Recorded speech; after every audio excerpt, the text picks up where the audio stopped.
On reprend sur les spécificités de Pandaspin. Tout à fait. Et nous sommes avec Auguste. et avec Gilou Tamalou. Exactement. Je suis là, je crois. Voilà, là on a bien vu. Alors, du coup, j'ai pu un petit peu expliquer les règles de ce jeu de défausse.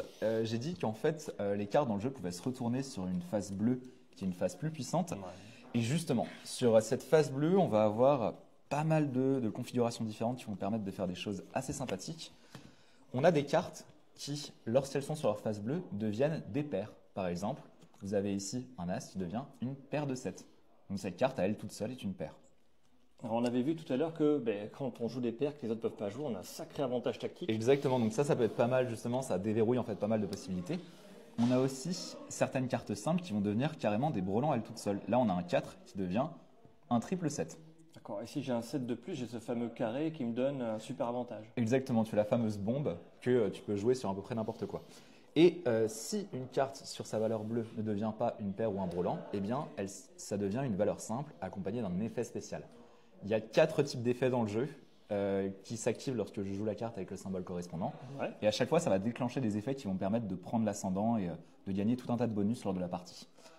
Les effets sont listés en fait sur la carte ici d'aide de jeu. Vous avez une carte d'aide de jeu qui est recto verso avec les combinaisons et les différents effets du jeu. Comme ça, pas besoin de regarder les règles en permanence. On a une petite carte tu d'aide. regardes la vidéo pour avoir les règles parce que lire. Et oui, oui, c'est vrai. Ça peut être pas mal pour les apprendre.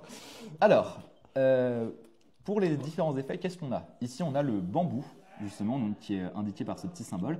Là, par exemple, cette carte bleue, c'est un roi, donc avec le symbole K, accompagné d'un bambou. Ouais. Quand je joue cette carte, je peux activer l'effet du bambou. Le bambou me fait gagner un point.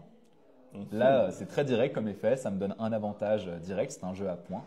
On essaie d'être le premier joueur à avoir 15 points, donc jouer un bambou et obtenir un petit point, c'est déjà un bonus. Maintenant, on va passer au feu, donc du coup qui est indiqué justement par le petit symbole correspondant juste ici. Le feu, quand je joue une carte avec du feu, eh bien, je veux prendre une des cartes que j'ai dans la main et la défausser directement. Voilà, je choisis une de mes cartes et je la défausse. Comme c'est un jeu où on essaie de se défausser de ses cartes le plus vite possible, pareil, c'est un boost qui permet un peu d'accélérer ça, ça nous rapproche de la victoire.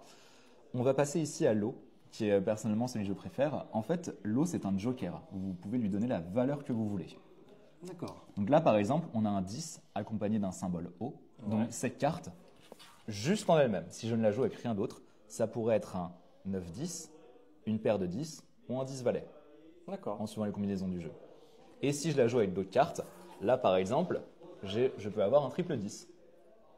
Parce que je donne la valeur que je veux à l'eau. Ouais. Et si je la joue avec ces deux cartes qui ont 10 chacun, je peux donner à l'eau la valeur 10, ça fait un brelan de 10. D'accord, c'est comme si ça rajoutait une carte au jeu. Exactement. En fait, l'eau donne énormément de flexibilité aux joueurs pour déclencher plein de combos, etc. Donc il y a aussi un petit peu de réflexion là-dessus. Et enfin, on va avoir le symbole panda. On est dans un jeu qui s'appelle Pandaspin tout de même. Panda, je ne le vois pas. T'es où? Et ben voilà, il est juste ici. Et t'es là, un token. Ouais, exactement. C'est représenté par un token en fait qui a double face. Là, vous avez une face comme celle-ci et une phase comme celle-ci. Elles sont différentes parce que au début de la partie, on va choisir l'une des phases de ce jeton. Ouais.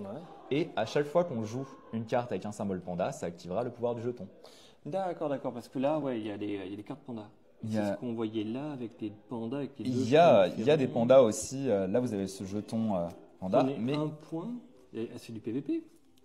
En fait, alors, là, j'ai ce jeton juste ici. Ouais. Si je décide au début de la partie de le mettre sur cette phase, à chaque fois qu'on joue une carte avec un symbole panda, ça va me permettre de sélectionner une des cartes de ma main qui est blanche et la mettre sur son côté bleu, donc son côté plus avancé.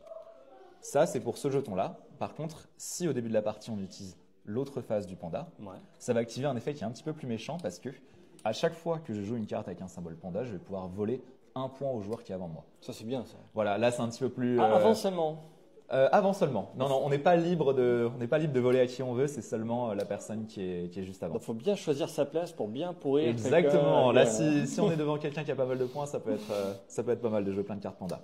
Et voilà pour les cartes spéciales. Ok. Et là, je pense qu'on va être bon pour jouer. On a tout vu. Ah si, j'avais une question. Comment fait-on? Il y a sûrement d'autres conditions de victoire pour gagner ça. Tout à fait, effectivement, les points de victoire. Alors, comment je gagne des points de victoire? Soit en les volant aux autres joueurs avec le fameux panda voleur, Ouais. soit en jouant du bambou, s'il Ouais. va me donner un point à chaque fois, Ouais. soit en me débarrassant de toutes mes cartes. De la main? Ouais, exactement. En me débarrassant de toutes mes cartes, je vais regarder combien de cartes il y a dans la main des autres joueurs. Je vais sélectionner le joueur qui a le plus de cartes en main et je vais gagner autant de points qu'il a de cartes. D'accord, ok. Donc on peut enchaîner plusieurs parties jusqu'à arriver à 15 points. Jusqu'à arriver à 15 points, exactement. Si on arrive à 15 points, eh bien à la fin d'une manche, on va regarder combien de points ont les joueurs et c'est le joueur qui a le plus de points qui va gagner. Généralement, ça prend entre 2 et 3 manches. Entre 2 et 3 manches. Si on triche pas. Si on triche pas. Là, s'il y a quelqu'un qui commence discrètement à prendre des points dans la réserve, ça peut être un peu plus rapide. Je veux bien tenir la banque. Allez, je m'en doutais, je m'en doutais, je m'en doutais.